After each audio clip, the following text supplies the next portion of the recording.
आपके घर में भी सुबह की शुरुआत और रात का अंत बच्चों के हाथों में चमकती हुई मोबाइल स्क्रीन और अंतहीन सोशल मीडिया स्क्रोलिंग से होता है?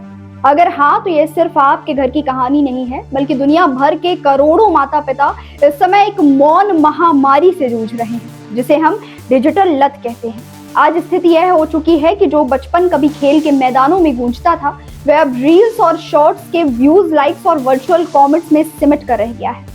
हाल ही में जारी हुए वैश्विक आंकड़ों में मनोवैज्ञानिक शोधों पर नजर डालें तो चौंकाने वाले तथ्य सामने आते हैं। जो बच्चे हर दिन 3 घंटे से अधिक समय सोशल मीडिया पर बिताते हैं, उनमें अवसाद यानी कि डिप्रेशन और गंभीर एंजाइटी का खतरा आम बच्चों के मुकाबले 2 गुना बढ़ जाता है।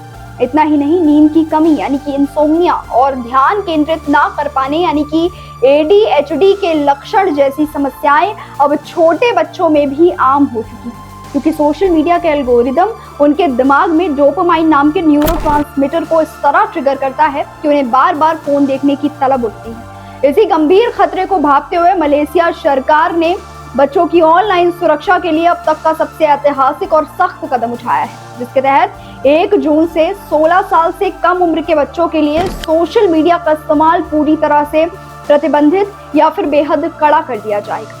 मलेशिया के communications and multimedia commission MCMC ने साइबर बुलिंग, ऑनलाइन स्कैम, पहचान की चोरी यानी कि आइडेंटिटी थेफ्ट और अश्लील कंटेंट के बढ़ते मकड़जाल से मासूमों को बचाने के लिए टेक कंपनियों की नींद उड़ा दी है। और अब AI से बने किसी भी डीप फेक या मॉर्फ्ड वीडियो को बिना चेतावनी लेबल के दिखाना नामुमकिन होगा।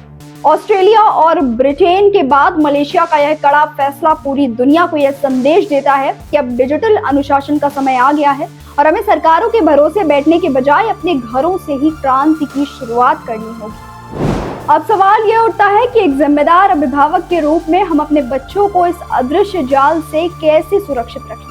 सबसे पहला और महत्वपूर्ण कदम है अपने घरों में नो स्क्रीन जोन और नो स्क्रीन टाइम निर्धारित करना। जैसे भोजन करते समय या सोने से ठीक 1 घंटे पहले पूरे परिवार को मोबाइल से दूरी बनानी है। दूसरा, हमें तकनीक का मुकाबला तकनीक से ही करना होगा। अपने बच्चों के उपकरणों में मजबूत पेरेंटल कंट्रोल एप्स और एज वेरिफिकेशन टूल्स का उपयोग करें, जिससे अवांछित वेबसाइट और एप्स खुद ब खुद ब्लॉक हो जाएं। तीसरा और सबसे प्रभावी उपाय यह है कि बच्चों को वर्चुअल दुनिया से निकालकर वास्तविक दुनिया के अनुभवों से जोड़ें। उन्हें खेल कूद, संगीत, पेंटिंग या किताबों की दुनिया में व्यस्त करें, ताकि उनका मानसिक और शारीरिक विकास प्राकृतिक तरीके से हो सके। याद रखिए, इस तकनीक की अंधी दौड़ में हमें अपने बच्चों के अधिकारों को नहीं, बल्कि उनके बचपन को सुरक्षित रखना है, क्योंकि आज की थोड़ी सी सतर्कता और उनके साथ बिताया गया आपका कीमती वक्त ही उनके कल के सुरक्षित और उज्जवल भविष्य की सबसे मजबूत नींव बनेगा। ऐसी ही और भी खबरों के लिए जुड़े रहें ग्राउंड ज़ीरो भारत के साथ। जय हिंद।